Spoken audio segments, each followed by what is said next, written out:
Hi there. Thanks for joining me on Conversations for Yoga Teachers. I'm your host, Karen Fabian, the founder of Bare Bones Yoga and the creator of the Momentum Magic Method, the way to become a confident teacher who seamlessly shares cues and easily creates sequences, whose classes are transformational, not just transactions, who understands anatomy and who shares their passion in a unique and authentic way.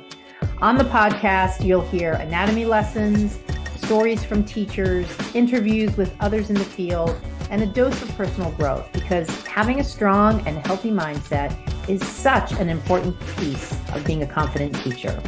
In addition to the podcast, follow me on Instagram and TikTok for daily videos on teaching topics. Thank you so much for taking the time to listen today.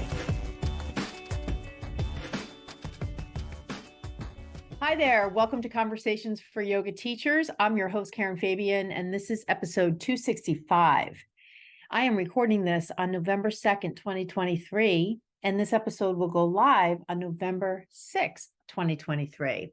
And I just have to tell you, I am a daredevil because I am recording this particular episode in my house, and my dog is nearby. The dog walker could arrive at any point in time. So this is really daredevil podcasting. I may end up having to cut part of this out so that you don't hear all the commotion, but I just am going to try to go for it. So I want to start out, it is the beginning of November, and with every month, there is that natural ebb and flow throughout the month of energy. And at the beginning of the month, it's a great time to capitalize on the natural energy that is just kind of baked into the first week of the month to work towards your goals, to get stuff done, to finish that project, to attack that problem or address that problem you have as a yoga teacher. October 1st would have been a good time to do it. September 1st would have been a good time to do it, but there's no time like the present. And so I wanted to start out by asking you, what are your goals for the rest of the year? And please don't tell me it's holiday season and you can't focus on anything but the holidays. Because if it's not holiday season, it's going to be back to school. If it's not back to school, it's going to be the beginning of the summer. If it's not the beginning of the summer, it's going to be tax season. If it's, you know what I mean? Like there's always something. And I think I might have started out the last episode with a similar message. But it just continues to stand as what I believe is a really valid message when it comes to moving forward as a teacher. I mean, I get a lot of emails from people who say, I'm always into growth and I'm always into learning. That is aspirational. And I think it's like nice words, but it doesn't have any specificity to it. I can say I'm always into growth and I'm always into learning new things, but there's no direction behind a statement like that. That is just such a global, general way of being that without the teeth behind it to solve a problem or to create a shift or to cause a transformation, it's just words. Right? There's just no urgency behind a statement like that. It's sort of like I can just sort of sit in the bookstore and just read a bunch of books, but is that going to give you the result you want? Is that going to cause the transformation that you so very much want to happen in your life as a yoga teacher? And, honestly, I had a conversation the other day with someone who I'm working with. I'm actually working with this person as a subject matter expert. So I have hired him, and he is a longtime editor for a very widely known publishing company. And I was having a conversation with him about the transformation that people have. Not everybody. I know I've gone through it. I know other teachers that have gone through it, that experience a shift, not only in their way of being when they teach, but in their way of being as a person, when they really take on what they need to take on so that they can be an excellent yoga teacher.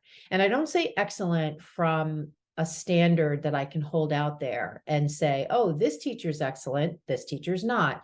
Excellence is a way of being. And oftentimes, quite honestly, and in today's world more than ever, I mean, there's an expert on TikTok or in every single day. So, again, excellent, expert, it's all sort of up for judgment, up for grabs. What's more important though is, do you feel excellent? And so when we say excellence in this context, that's what I'm talking about. I'm not talking about an objective measure of excellence, although I could make a really good case for what are the ingredients of an excellent yoga teacher.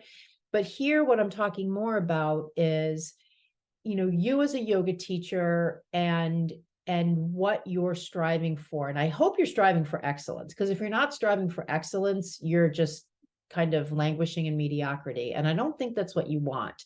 But oftentimes for yoga teachers, they don't know how to get to excellence. And so that's part of the problem. It's like, well, no one's showing me how to get to excellent. They're just giving me a whole bunch of hours I need to check off some list. And supposedly that's going to make me excellence. And I've already done 200 and 300 hours and I don't feel very excellent. So what am I missing? So part of what I was having this conversation with this person about was the idea that as we tackle the things that we need to, if we're willing to, as a yoga teacher, we actually end up transforming who we are. Because of course, we're the same person. When we go in and teach a class, we bring all of that stuff about us to that way of being, to that act of teaching. And if we've got issues around our perception of ourself, our identity, our self-worth, our value in general, we're going to carry that way of being, that mindset into the classroom, into the studio, and it's going to come across through our teaching. A backwards way, though, to look at it is that because that is what happens, if we tackle those problems, if we tackle those mindset limitations in the context of being a better teacher, the really amazing, wonderful thing is that we actually transform who we are, because we're the same person. Just like your students come into your class and it's not like they get magic dust sprinkled on them when they walk into the studio and all of a sudden become flexible and mindful and all of that. They bring all their stuff with them to the mat too. And so do each one of us as teachers. So when we have the courage to do the work, to be a better teacher, the amazing side effect is that we become a better person. And again, I can't emphasize this enough. I don't mean a better person in terms of like outward impressions of us. I mean, within you and you, that you feel better about who you are as a person. I can certainly say over the years, I have taken on so much internal work in the context of being a better teacher, and it's made me a better person in my own eyes. I have more peace in my life. I have more confidence in my life. I have more clarity in my life. I know my purpose in life. I know where I'm going. And all of that is through work I've done to be a better teacher and a better entrepreneur, a better business owner, someone with a super clear mission. And that kind of clarity and that kind of transformation is what's possible for you.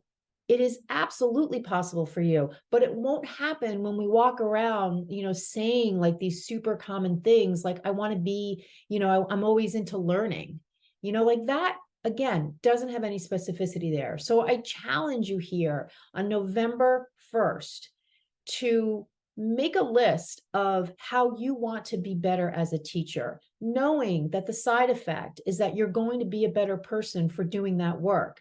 When I have calls with yoga teachers and they're thinking of enrolling in my program and they either say no, or they say maybe, or they just don't say yes, it's never about price. It's always about something that falls into this bucket. I'm afraid of what my husband will think, or I don't really have support for my husband, or my husband thinks I should have figured this all out when I took my 200-hour training.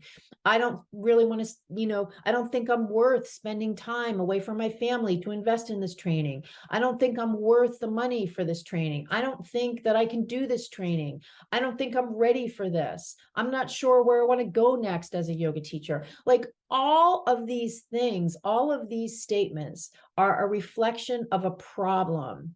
And it's a problem that is in part, the mechanical kind of rubber meets the road problem, strategic problem, and also a mindset problem. Feeling confused, feeling unsure, feeling unworthy, feeling unclear. feeling ashamed, feeling not worthy, feeling less than. These are all problems of the mind that affect how we show up as a yoga teacher. So that's why, when I work with teachers, the transformations that they go through on the path to being a better teacher really help them feel better about themselves. I don't hold my program out as a self-help program, but in a way, as we strive to be a better yoga teacher, we are going to be a better person in our relationship with ourself. Between me and myself, I have a much better relationship. And you'll have that same relationship too when you're willing to take on the work that you need to do, but you're hesitating. And the reason you're hesitating is 100% your own. But it all sort of falls in the same category of all fear-based hesitations. So I just really encourage you, don't fall into it's holiday time. That is a narrative. Don't fall into I have so much to do. That is a narrative. All these things are beliefs. A lot of these beliefs are perpetuated by things outside of us. I turned on the TV last night, November 1st, Christmas commercials. I said to Ben, absolutely not. I am not buying into this mode that now all of a sudden we need to be thinking about Christmas and spending money and all of that commercialism. I'm not doing it. Like, the outside world can continue to perpetuate this messaging, but I'm not buying in because I control where my mind goes and I control what I do and I control what influences me. And you can do the same thing. So if you feel compelled to get some things done, if you feel like you're at a point in your teaching career where you need to make some changes, don't put it off until January, because guess what? Everybody does that.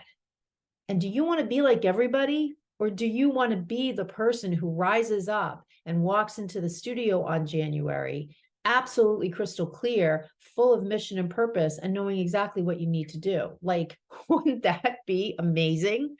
So that's where I'll leave it.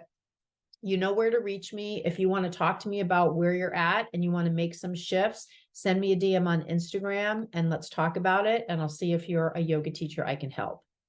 So today, what I wanted to talk about is two things. Number one, I want to talk to you about sequencing. And number two, I want to talk to you about a specific technique you can use to start to unravel some of the problems you may be having at the end of your classes when you sit back and start to think, oh, that didn't go so well. So I'm going to start with the second thing, and then I'm going to end with the sequencing thing.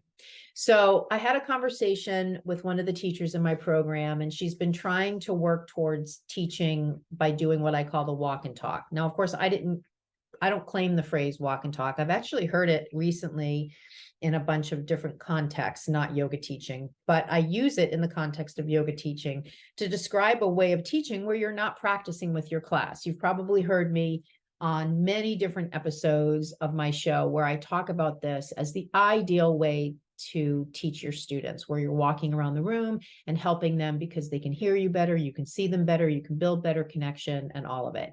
Keeping in mind, of course, this isn't binary. This isn't one or the other. There may be times you choose to practice with your class. There may be certain spurts within a 60-minute sequence where you do a little bit with your class.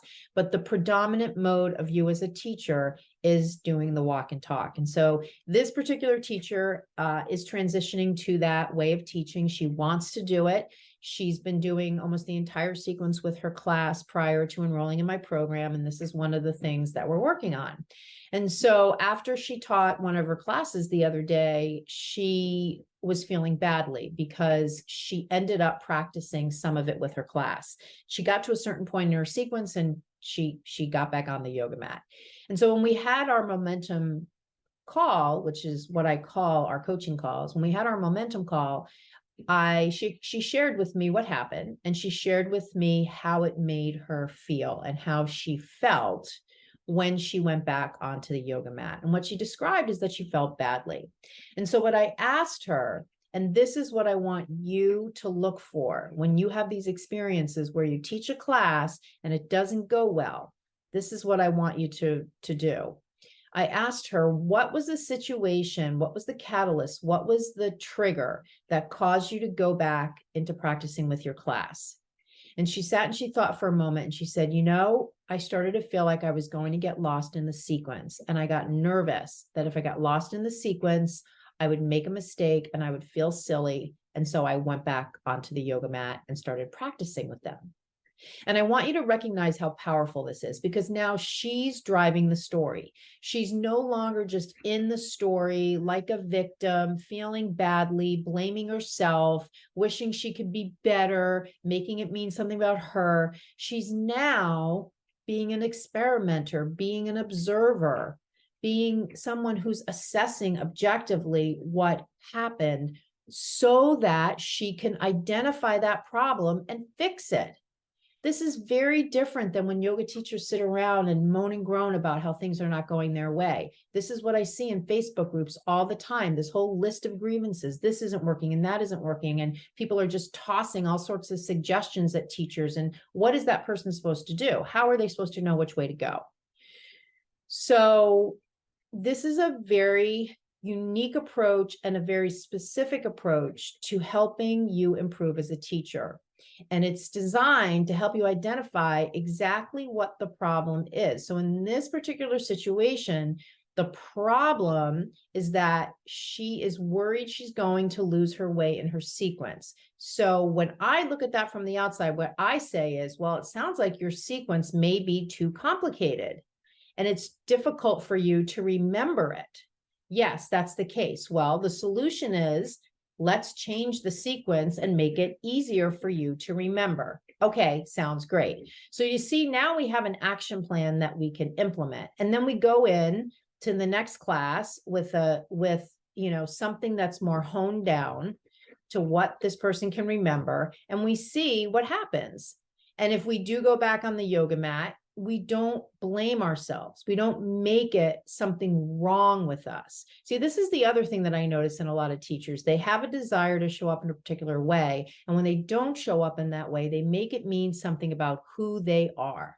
And this identity-based quality is what becomes very problematic, because that's when you start to really hate teaching, because you feel badly about how you're doing. And, this is sort of the thing that like children experience in school, but we're experiencing this as adults. And that's why it's really interesting when you look at it as a construct of the mind of a child. But we all experience this as adults too, because we, as yoga teachers, and this is sort of part of the conversation I had with this editor, is, there's something baked into yoga teaching that makes it very triggering for people. They have a certain standard in their mind about how they want to show up for their students. And when they don't hit that standard, they feel badly. And oftentimes they make it about them. Like, I didn't show up the way I wanted to show up. I'm not worth it. I'm not worthy. And that's where it gets convoluted into something about who we are as people. And this is where the teaching can really start to take some turns, and you end up resenting teaching and not enjoying it. So in this method that I'm teaching you, it really takes all of that emotional charge out of the experience. And you're simply looking at it almost like a teacher looking at how a student's doing in class, very objectively, without the emotion. Okay, you went into class, you had an intention of teaching this particular sequence using this particular method, the walk and talk. You found that halfway through your class, you ended up practicing with your class. What happened before you got on the mat, practicing with them again, that caused you to do that? You felt nervous that you were going to lose your way in the sequence, and you knew if you got lost in the sequence, you'd feel silly. Okay, great. So now we have an assessment of what happened. The solution we're going to try is we're going to pare down the sequence to make it simpler to remember. And then we are going to go into another class with that pared down sequence and see what the result is then. The other piece of this, though, is to look at that belief that if you lose your place in the sequence, you're going to feel silly or not qualified or whatever might come up for you. And I want to really challenge that, because yoga teachers have a lot of beliefs, and they have a lot of beliefs about consequences, like what's going to happen and what people are going to think. And a lot of those things, actually, all those things are beliefs, and we can start to poke away at them. Because in reality, you've been in a class, I've been in a class where a teacher has made a mistake and the sky did not fall, and the person continued on teaching, and no one in the room really thought much of it. But our perception as a teacher is we can make that such a big deal. And it's really not a big deal, but in our minds it is, because we hold ourselves to this standard that only exists in the yoga teaching world. This doesn't happen with personal trainers. This doesn't happen, I don't think, with Pilates teachers. It's just sort of part of the yoga teaching like mythology that we have to be these like perfect people that are showing up, doing everything perfectly. And the pressure that I see people that have lived lives with a lot of serious things that have happened in their lives, and yet going in and teaching a bunch of people this practice is just incredible pressure to them.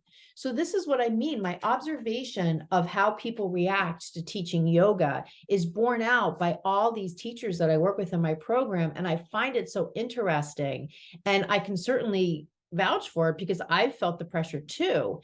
And that's why I say there's something about stepping into a room and leading people through a yoga practice that has as part of that whole process this perception of pressure, that this perception that it needs to be perfect. And in today's world, this perception that it needs to fit a certain way, that if it doesn't fit a certain way, there are going to be consequences. When in reality, there are no consequences because there's no yoga police. There's no one in your room watching what you're doing. The students in your class really don't care. But we build all these things up into these like high pressured situations. And that's oftentimes what blocks teachers from showing up and being authentic. It's what blocks teachers from just going in the room and teaching the class. It's what creates this pressure that they need to practice with the class because, oh my God, with all this pressure, of course, I'm just going to hide on the yoga mat in my practice. There's just way too much. The ante is too high for me to just stand there and talk them through it, right? Because I've built this up to be such a big thing. So maybe some of this is hyperbole. Maybe you don't feel exactly this, but I can definitely tell you there are teachers that do because I work with them. So I'm not making this up out of thin air, but this is all degrees, right? This is like, you may have a little bit of this, somebody else may have a lot of it. There's a lot of nuance involved. What I'm here to tell you is you can depressurize all of these experiences around teaching yoga so that you can go in there and show yourself and be yourself. And through that being authentic, you can really be there for your students and really experience the joy of teaching, right? Who wants to go in and teach a class and feel all this pressure on themselves? Nobody. So now that we've talked about that, and I really hope that you take advantage of doing that assessment after you teach a class and maybe you're not feeling very good about how it all went. Do the assessment. If you're having difficulty doing it, send me a DM on Instagram. I'll listen to the scenario and we'll do the assessment together. All right. So the last thing I want to talk about is I want to spend 5 minutes talking to you about sequencing because I'm hearing way too much that people are getting lost in their sequences and they're having all these fears around getting lost, all the stuff we just talked about. So now I want to just spend 5 minutes talking about sequencing. Number one, I'd be willing to bet your sequences are too complicated. I'm just going to say it. I'd be willing to bet your sequences are just way too complicated. And I want you to ask yourself right now, why are you making your sequences so complicated? And I bet what you're going to say is, I think that's what my students want. And I promise you, if you fully believe in the sequence you're teaching, it will be what they want because you're going to teach it with such conviction that they're going to love it. It's when we are loading our sequences with complicated poses and complicated transitions and all these words out of this perception that that's what they want, that it makes it really difficult for us to execute. And this is where all these fears come from. Like most of the time that I hear this kind of stuff from teachers, they set themselves up for it. But it's not their fault. It's because all of these perceptions come from this outside narrative in the yoga industry. and they're just following what they think they should be doing. And I honestly think when I have these conversations with teachers, with my straightforward approach, with my no BS approach, I'm the only person in the world that's ever talked to them like this. And for so many teachers, they're just like, oh my God, talking to you is just like a weight off my shoulders. You mean I don't have to make my sequences complicated? No, you don't. You mean I don't have to put complicated poses in my sequences? No, you don't. You mean I don't have to use complicated transitions? No, you don't. You mean I don't have to cue to the breath all the time? Inhale, lift the leg, exhale, step the foot forward? No, you don't. Like, honestly, you don't have to do any of it. And if doing it is making you crazy and is causing you to trip over your words and practice the whole sequence with your class and think you have to do it because it's some outside standard, why? It's just creating this pressure-filled situation that you don't need to buy into. You are in control of what you offer your students, just you. So if you're practicing with your class because you can't remember the sequence, that's on you. That's not on any outside person who owns yoga making you do that, or the person who trained you, or the school that trained you, or the magazine you read, or the Instagram story you saw, or the YouTube video you watched. There's no right way to teach this practice. There's how you want to teach it. And the best way you can teach it is when you can own it 100%. And by owning it, I mean walk in the room, don't put a mat down, and tell people what you want them to do. It's that simple. So obviously, I'm talking somewhat in extremes, but I'm doing that to make a point because I need sometimes to talk in extremes to cut through all the layers and layers of stuff that you're hearing and to show you how beautifully essential it can be. And when you are willing to try it, you are going, I promise you, you are going to feel relief and connection and purpose and clarity like you have never felt before. And you're going to say, oh my God, I need to do more of this. So a couple of seconds here on sequencing. I just gave you the overarching framework for this discussion. The next thing is let's look at it strategically at the ground level. Let's talk about this in the context of a 60-minute flow. I don't care if you're doing a peak pose, if you don't have a peak pose, I'm not going to get into all that. I sort of think all that's bullshit. So I'm not doing that. I'm basically saying a 60-minute flow. You have a 60-minute sequence. All I want you to do is just think about what's the point of this sequence and what poses are going to reflect that point. And that's really it. I mean, I have a sequence building template I can send you. I have a sequencing video I can send you. But at the end of the day, it's, do you know what the point of your sequence is? And do you have sections of the sequence and poses in each section that reflect that point?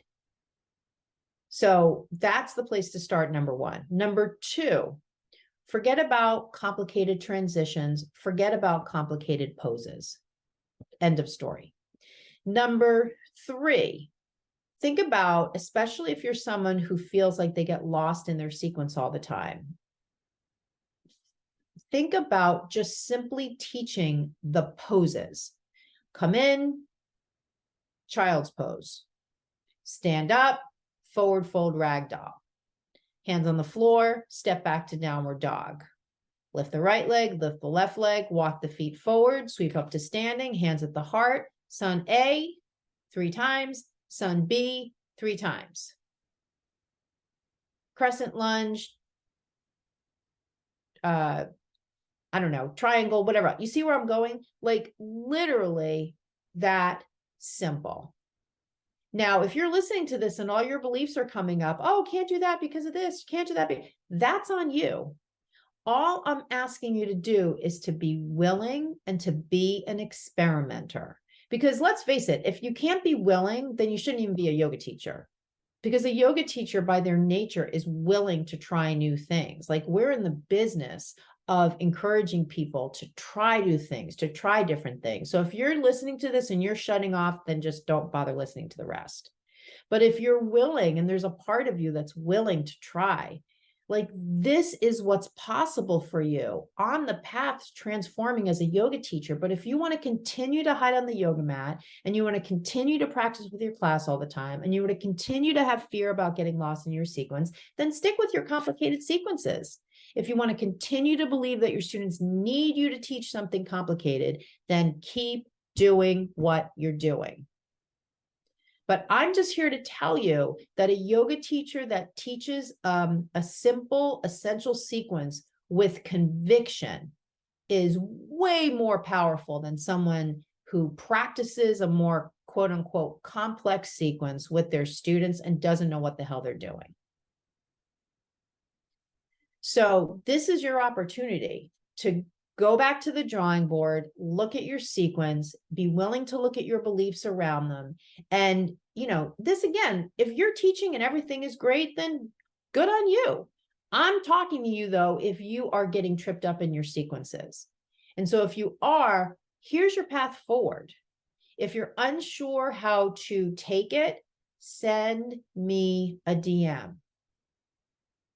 Send me a DM. Like, don't sit out there by yourself. Like, this is the kind of thing that makes me mental. I get DMs from people and I write them back and they just disappear. Like, you wrote me for help. Like, I've said this before. I can't make you pay for anything. If you talk to me and we end up talking about my program and you don't want to enroll in my program, don't enroll. I can't get your credit card out of your wallet. But again, like if you've reached out to me on Instagram and I've reached out to you in response and then you've disappeared, I oftentimes think that maybe you don't want to engage with me because you're afraid I'm going to sell you my program. I can't sell you my program. I can only tell you how I can help you. If you want to enroll, that's completely up to you. So all these episodes, hundreds of episodes, hundreds of times I say, DM me on Instagram. I know you're listening to this. And I'd probably say I probably get less than 10 DMs a year from teachers. And I just can't believe that because I have almost 100,000 downloads at this point. So sitting there by yourself trying to figure this out is not going to solve it. Reaching out to me and having like a real conversation is going to help you solve it. And that conversation is free. So that's all I have to say about that. And the reason I get riled up is because I am so passionate about helping you. I am so passionate about helping you. I mean, people write me emails and they go, "Oh, Karen, thank you so much for the work you do helping teachers." I don't have a choice. Like if I had a choice, I'd be doing something else, but I don't have a choice. And I'm glad I don't have a choice because I love what I do. And I love that I look at the work of teaching yoga so differently than just about everybody else. I love my unique perspective. I love that I see things differently. And I love communicating that with you because I've seen how communicating that with other teachers frees them to teach in a way that is so closer to their way of being and so much more effortless. And that's what I absolutely love about what I do. So with that, I hope that you found this episode helpful. I hope that you have been inspired. I hope that this has given you some ideas for your teaching to put into place now, not in January, not in December, but this week. If you have any questions, you are going to DM me on Instagram, right? Tell me what your questions are. I expect to get lots of DMs from this episode.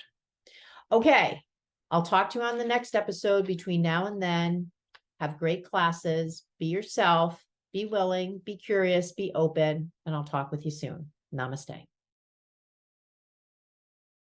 Thanks for listening today. I hope you enjoyed the episode. And as a special thanks, DM me the words podcast offer. And I'll share with you a special opportunity for yoga teachers who are ready to be confident and skilled and drop all the prep time you most likely are doing, getting ready for class, drop practicing with class, and instead do what I call the walk and talk. Drop using the same cues over and over, and drop worrying what other people think. If this is you and you're ready to step into your most powerful, authentic way of teaching, just DM me the words podcast offer on my Instagram, and I'll tell you how I can help you.